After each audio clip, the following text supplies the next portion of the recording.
Example 5, we're going to graph this and find this information so that we can write a sinusoid. Remember, we've got this like standard situation for sinusoids.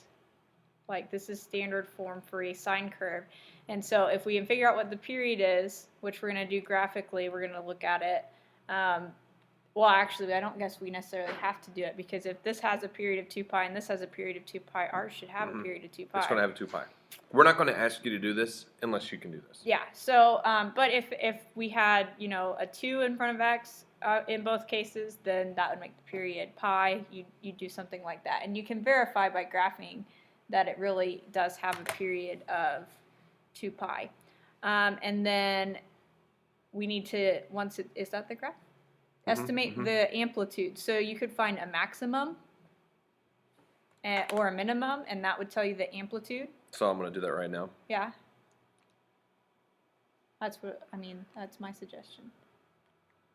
Remember the one time I did that and it just took forever? Yeah, that was brutal. Yeah. 5.8. 5.385. 5.385. 5.385 is our amplitude.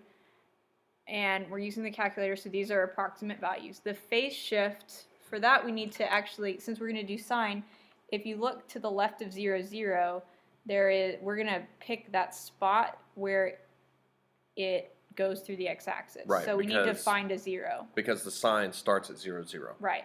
And goes up, so we want to find the point 0, 0 that goes up from there. Yeah. And so it's going to shift left 1.190. 1.190. Okay, and so because of this information, now we can give a sinusoid that approximates this. Because A is our amplitude, and B, actually, we'll use the same thing that we had on these for B, which was 1. So that the period being 2 pi means that B equals 1. C is our shift, and then we don't have a shift up or down. Yeah. So y equals 5.385 sine of 1x, and because of that, we don't, since it's a 1, we don't actually need the extra parentheses. How many x's do you see there? I mean, one. just one. Yeah. Since it's left, it's plus 1.190, close parentheses. Now, Mrs. Done. Stevenson. Yes. Is it possible that our children could get the exact same graph but with a different phase shift? It is possible. For example, you could go to the right. What would that be? 2 pi minus 1.190. Right. Really, there could be an infinite number in theory. We would like you to pick the easiest one. That is correct.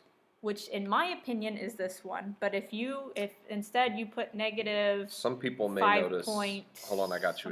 1 second. I got you. 5.0. 5.0929. That would work. That's another option. Those would probably be the only two that you would catch right off the bat. Right. Yeah. And it says sinusoid, so we want it to be a sine function, right, not a cosine right, function. Right.